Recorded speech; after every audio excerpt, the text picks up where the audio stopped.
The city of Samarkand, from ancient times, excited the imagination of travelers, poets, musicians, and philosophers. It stood on a par with Babylon, Athens, and Memphis. Countless caravans traveled to the city because Samarkand was at the very heart of this legendary route connecting the East and the West.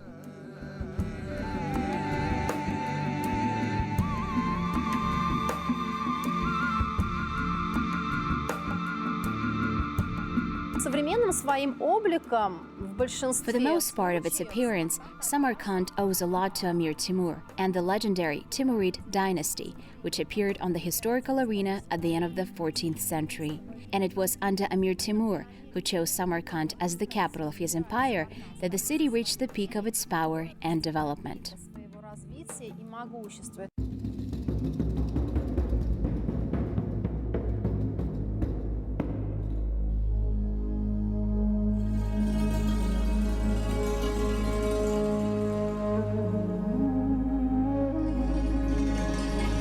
One of the greatest architectural creations of Samarkand is this mausoleum, the family tomb of Amir Timur and his descendants. It was built at the beginning of the 15th century by order of the emperor himself. The mausoleum was built in 1404. Burned bricks were used in its construction. Also, according to the legend, camel milk and eggs were added into a mixture, which was used to lay the bricks.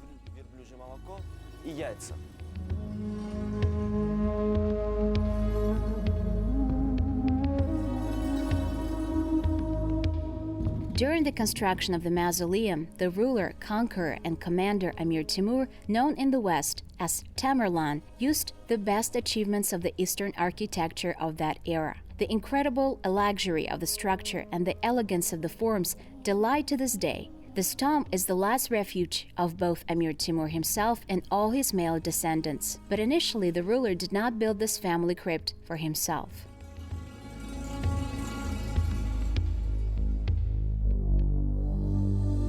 والذين يؤمنون بما أنزل إليك وما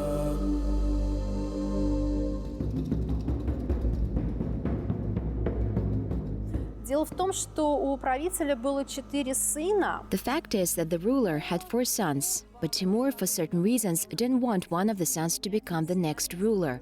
Probably he feared an internecine struggle for power which could simply ruin his vast empire. Timur had a beloved grandson, the son of his eldest son Jahangir, whose name was Muhammad Sultan. This grandson was a skilled warrior, commander, and accompanied Amir Timur in almost all of his military campaigns. And Timur declared Muhammad Sultan as the crown prince. Наследным принцем.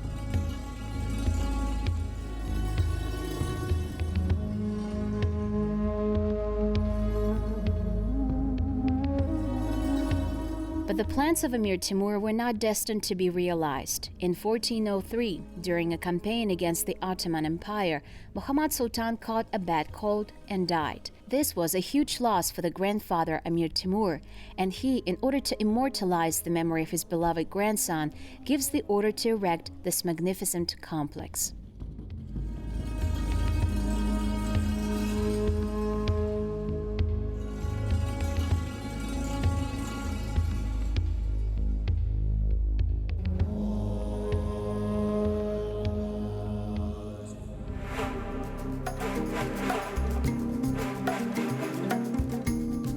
This dome consists of 2 domes.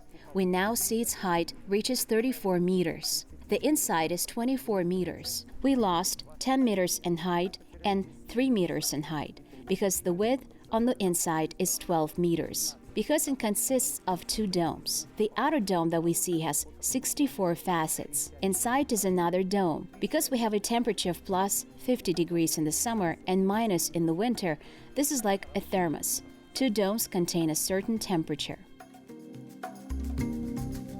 Amir Timur invited the best craftsmen from all over his vast empire, builders and artists, to the most ambitious construction site of that era. They had a task to complete the construction of the mausoleum as soon as possible.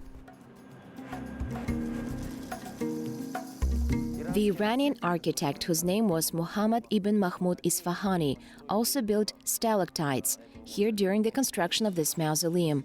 Stalactites are used for two things. The first is for acoustics, and the second is for earthquake resistance of a building. Because of them, the building during the earthquake remains 100% stable.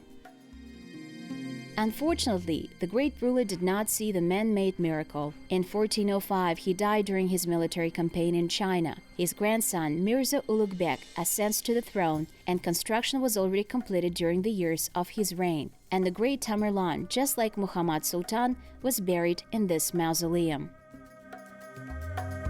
The dome stands on a round-shaped construction on which it is written, "Eternity belongs to Allah."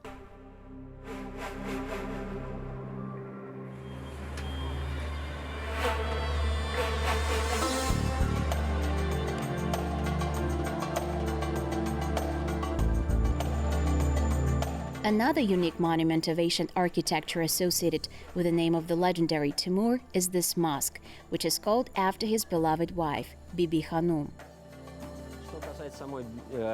As for Bibi Hanum herself, her name is Saray Mughanım. She was from the Genghis Khan family, which was an important fact for Mir Timur. Because he was from the Chagatai clan, from the Barlas clan. That is, he was not related to Genghis Khan clan by blood. And in order to have the opportunity to rule legally, he married Bibi Hanım, and thus became a Guragan.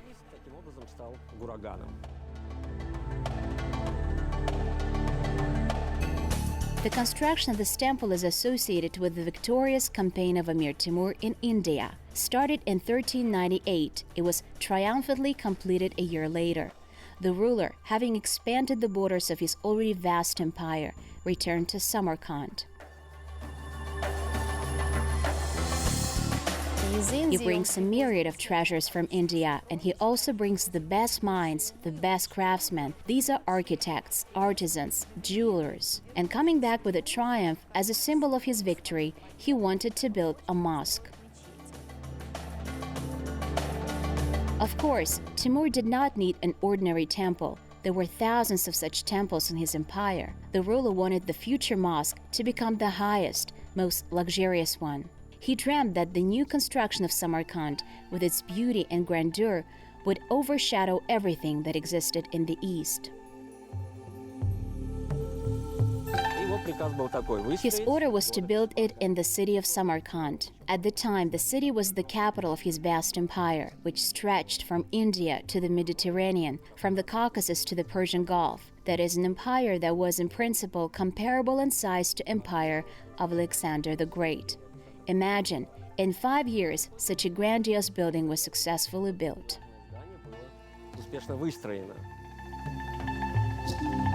Timur himself chose the location of the future mosque, next to the city bazaar. Hundreds of workers ascend to the construction. Some of them are engaged in the construction of the temple. Others work in the mountains, scraping stones. At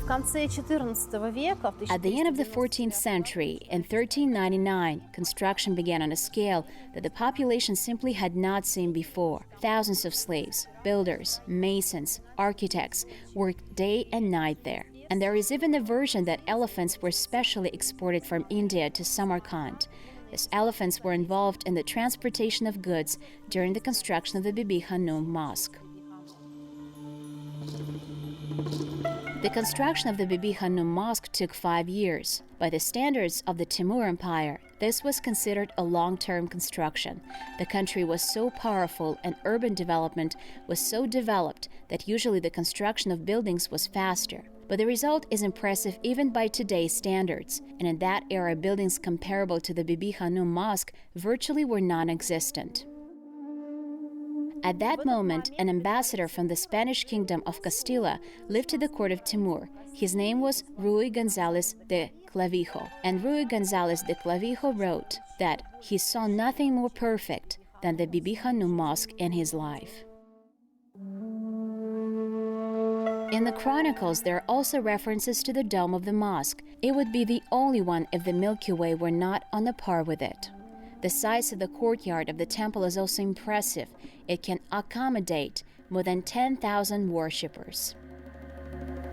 Заходя во двор мечети Биби-Ханым, каждый гость может увидеть. Entering the courtyard of the Bibi Hanum Mosque, each guest can see this magnificent marble stand, which is actually a very symbolic moment for Samarkand, because for a long time, the first copy of the Quran was kept in Samarkand. This is the so-called Quran of Osman. Это Коран, так называемый Османа.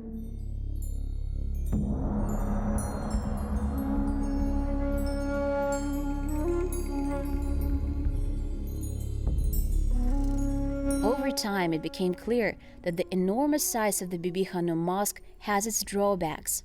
The architects of the Middle Ages for the first time faced such a daunting task. They simply did not know and could not know the architectural requirements necessary for building of such scale.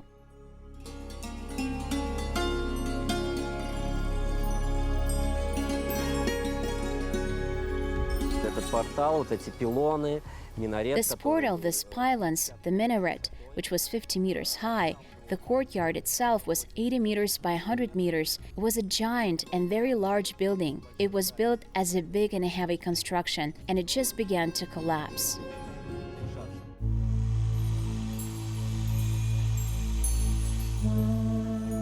Several centuries later, Bibi Hanum Mosque turned into ruins. This is evidenced by numerous photographs of the late 19th and early 20th centuries.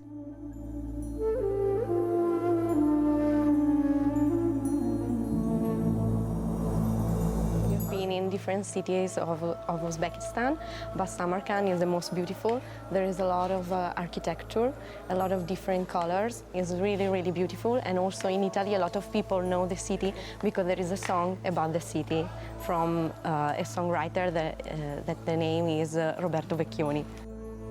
And I think it's very well conserved, and the colors are amazing. This blue is very lovely. Work on the restoration of the temple began about 50 years ago and ended in 2003. Thanks to the painstaking work of the restorers, Samarkand regained one of the greatest structures of Amir Timur era.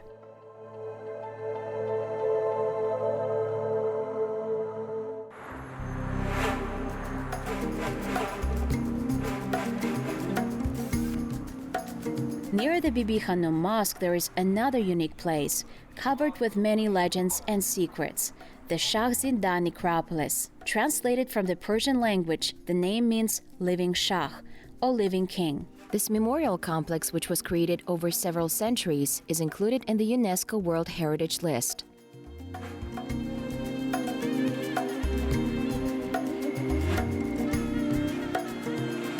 Здесь мы с вами очевидцы. Эти большие именно исторические сооружения. We are witnesses that these large historical buildings were built in 3 stages. The first stage is in honor of the saint, as a complex in the northern part. Other historical mausoleums, mosques, and other historical buildings were built around it. Our rulers continued to build it in an integrated manner for their close associates. Продолжать его в комплексном виде для своим приближенным.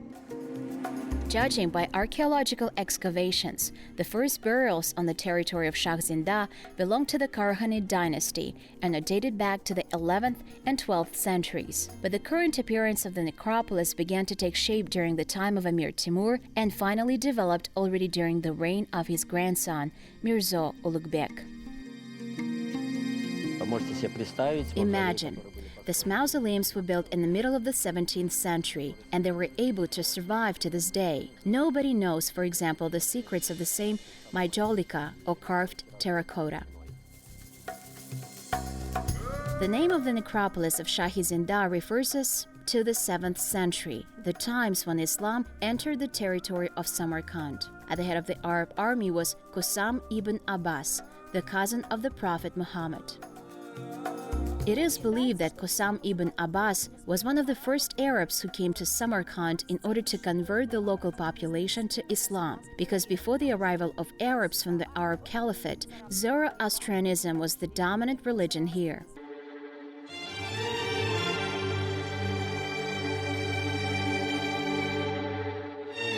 In the chronicles of those times, there is evidence that during the campaign, Qasim ibn Abbas withstood about 70 battles with the local population who professed a different religion. But there is no reliable information about his future fate, only numerous legends.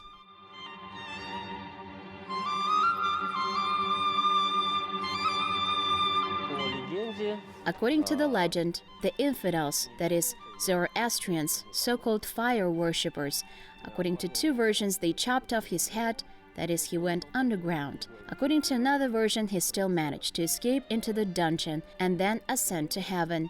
Thus, it is believed that he remains alive. Therefore, Shahizinda from Farsi is translated as living king.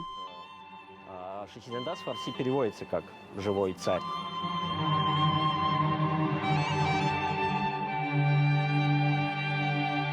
In the middle of the 11th century, Qasim ibn Abbas was canonized, and it was then that a burial complex was built on the site of his alleged death.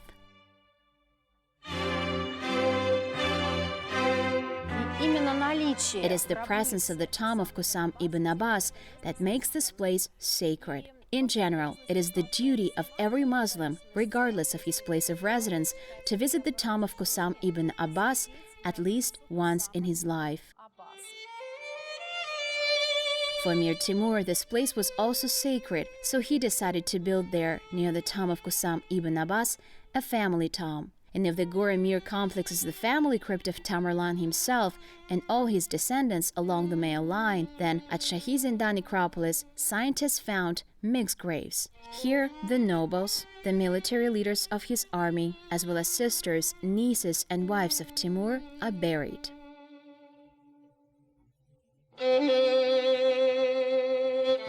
These mausoleums were built in honor of close relatives, that is, for Timur's beloved wives. For example, the mausoleum of the so-called Kutluk Aga. It was built in the years 1360-1361.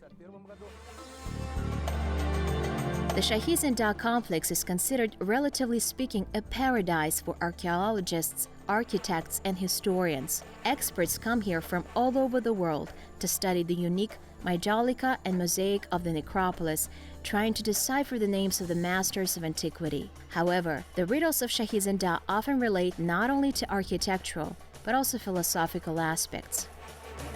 I don't know where else in the world, apparently nowhere, maybe at one mausoleum. It is the Shirinbek mausoleum where a relative of Emir Timur is buried. The words of Socrates are inscribed. The inscription of the ancient Greek philosopher says that why collect and become attached to the things of the material world when in any case we'll lose them with the advent of death?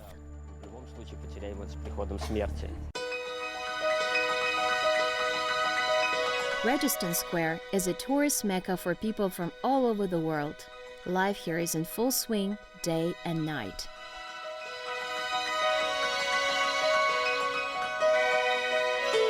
And the reason I'm here today is because there was a TV program about the Silk Road on in the UK last year, and I was really inspired by it. I thought it was very beautiful, and I didn't know anybody else who had been there, and I thought it was time for an adventure, and that's why I'm here. Hi, we are a group from Italy, and we are visiting Uzbekistan. We were in Tashkent, Khiva, Bukhara, and now we just arrived in Samarkand. We are amazed about how beautiful is Uzbekistan, and now we are astonished in seeing this square, Registan, and we hope to enjoy tomorrow Samarkand.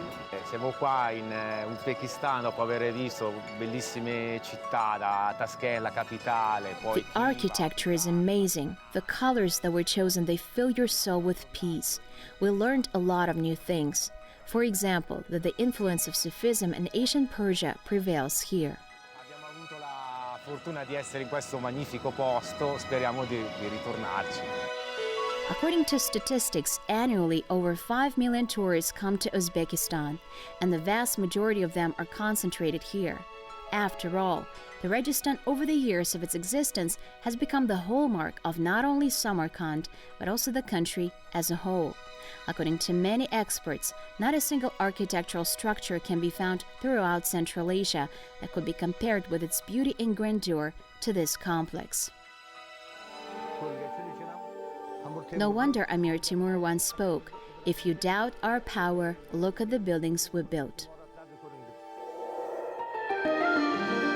The construction of the first building on Registan Square began approximately in 1417 under the rule of Mirzo Ulugbek, the grandson of Emir Timur. The construction was completed 3 years later, and shortly after this, the madrasa became one of the most famous and prestigious universities of the Muslim East. Prominent scientists of that time lectured here. Ulugbek himself also taught here.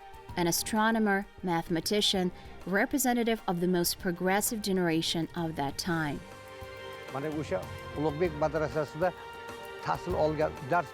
The grandson of Emir Timur, Ulugbek, in Samarkand, was the first in the world to compile an accurate table of the starry sky, prove that the Earth has a round shape, introduce many new concepts and terms into scientific circulation. He theoretically substantiated the length of daylight, its changes in different latitudes, which at that time was a great discovery.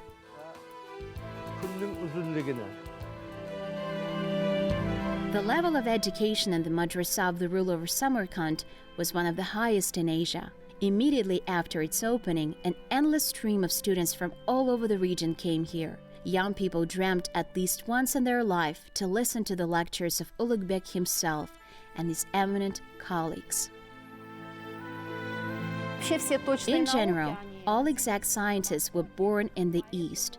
Therefore, mathematics, algebra, geometry, philosophy, medicine, foreign languages, even Muslim law were taught in this madrasa. A man received a diverse education here.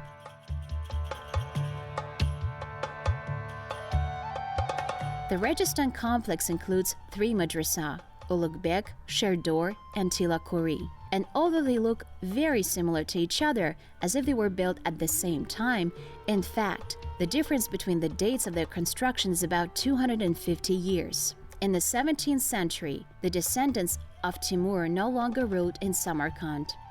After the collapse of the empire, the last Timurid, Babur, left for India in the early 16th century and founded Mughal dynasty there.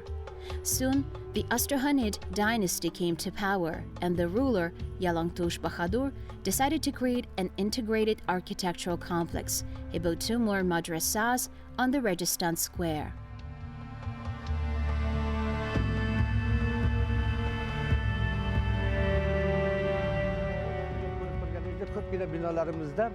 As you can see for yourself, in many of our Asian structures, our ancestors did not use wood materials, even for the construction of the roof. That is, they are built with domes, without the use of wooden structures. From this we can conclude, in those days, architects had enormous knowledge, especially in regulating the microclimate of the building.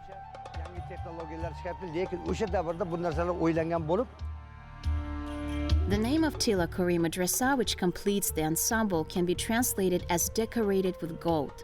On its territory, in addition to educational institution, there was a mosque. In the second half of the last century, a large reconstruction took place in the madrasa. The patterns of the dome and walls were restored manually, according to Asian drawings and Asian photographs. In addition to archaeologists and architects, chemists also worked here. Their task was to establish from what material the unique Registan tile was made of.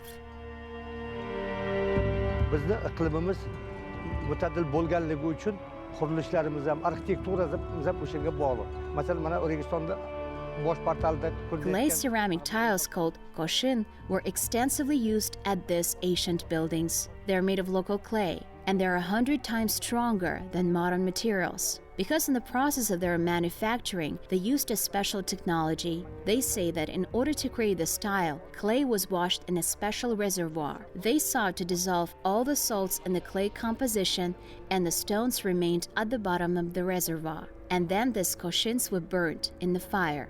For fuel, they used jantak, a camel thorns.